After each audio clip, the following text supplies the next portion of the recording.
हाँ जी बिल्कुल। आदि सदगुरु सर्वात्माओं के सदगुरु सर्व सृष्टि के सदगुरु सदगुरु सुखराम जी महाराज ने धन्य हो धन्य हो धन्य।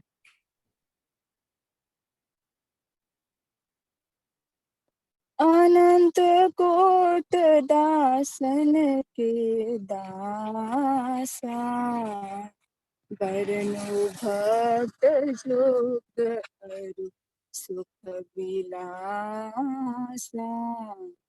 शब्द सुनया सतगुरु का बेना देखा सकल आपका मेला देखी कहूँ सुनी नहीं मानू सतगुरु शब्द सकल घट जानू तेली शब्द सरवनावे।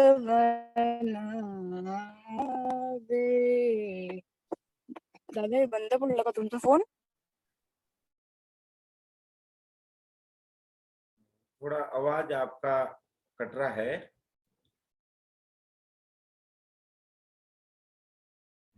आवाज आपका नहीं आ रहा है तन्वी जी। सदगुरु सुखराम जी महाराज के सुखविलास ग्रंथ से ये है। सुखविलास ग्रंथ में केवल भक्ति योग और उसके द्वारा मनुष्य देह में स्थान स्थान पर लिए गए सुख और विलास का वर्णन किया है। भाषांतर और विवेचन में भूल चूक कमी बेसी हो सकती है, जिसके लिए क्षमा प्रार्थी हूँ। सदगुरु महाराज के शब्द सदगुरु महाराज जाने। इस ग्रंथ में सदगुरु महाराज ने अनुभव की बात बताई है और कहीं सुनी बात का आधार नहीं लिया है। जैसा सदगुरु के वचनों में सुना वैसा ही सुरति और निरति रूपी नेत्रों से देखा और वर्णन किया। 4 नंबर साखी में गुरु महाराज फरमाते हैं कि सदगुरु के शब्द सुनने मात्र से क्या स्थिति हुई, इसका वर्णन करते हैं। गुरु महाराज कहते हैं कि अनंत कोटि अनगिनत करोड़ों संत हो गए, मैं उनके दासों का भी दास हूं। ऐसा मैं दास भक्ति योग और सुख विलास नाम का ग्रंथ वर्णन करता हूं। सर्वप्रथम मैंने सतगुरु का शब्द कानों से सुना और वे सभी बातें मैंने अपनी आंखों से देख ली। मैं इस ग्रंथ में मेरी आंखों देखी कहने वाला हूं। मैं किसी की या किसी से सुनी हुई बात मानता नहीं हूं। सतगुरु का शब्द पूरे घट पूरे शरीर में मालूम पड़ता है। सर्वप्रथम शब्द सतगुरु के मुख से मेरे कान में आया तो मन में खुशी बढ़ गई और मन में हर्ष हुआ। आदि सतगुरु सुखराम जी महाराज फरमाते हैं कि ऐसे अनंत कोटि संत हो गए जिनके चरणों की धूली स्पर्श से, चरण रज स्पर्श से जीव भवसागर से पार हो जाते हैं। ऐसे संतों के अनुसरण करने वाले अर्थात ऐसे संतों के दास भी अनगिनत हो गए। भागवत जी। हाँ साहब। और तन्वी आ गई है, प्रोबेबली वहां से वो ले लेंगे अगर जैसे हाँ जी आप ठीक बिल्कुल समझे। बिल्कुल। हाँ बिल्कुल बिल्कुल। तन्वी जी भाषांतर लीजिएगा। जी अवश्य। मैं क्षमा चाहती हूँ। हाँ कोई बात नहीं, कोई दिक्कत नहीं। वो रेंज का थोड़ा सा इश्यू हो गया था इसकी वजह से। हाँ हाँ लीजिएगा। सदगुरु सुखराम जी महाराज ने धन्य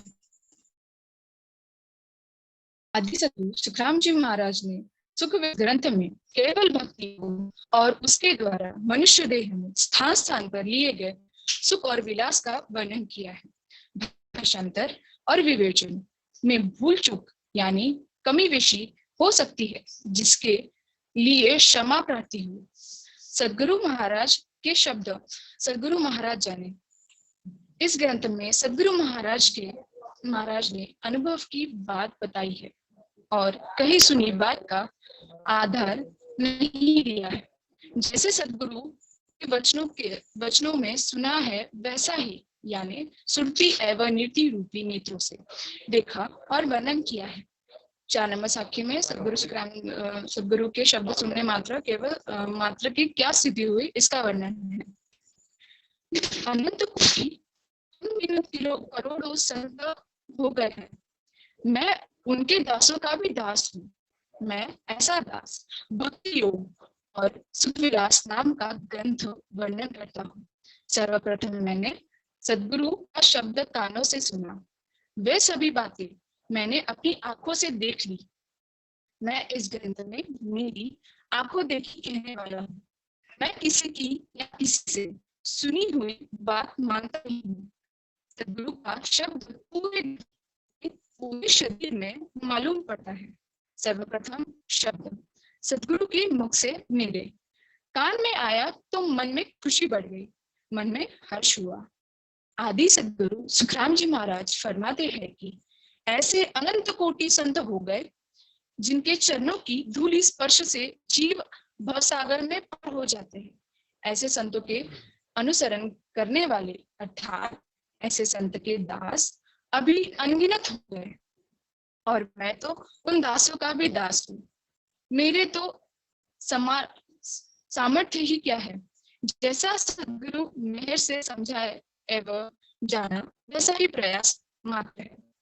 मैं तो ऐसे आदि सदगुरु महाराज साहिब के शब्दों को अपनी अल्पमाती से आपके समक्ष रखता हूँ। आप सभी से करबद्ध निवेदन है कि आप सदगुरु महाराज की बीच के शब्द को स्वयं ही समझने का प्रयास करें एवं मेरे जहाँ त्रुटि कर रहा हूँ उसे सभी को समक्ष सुधारण करें।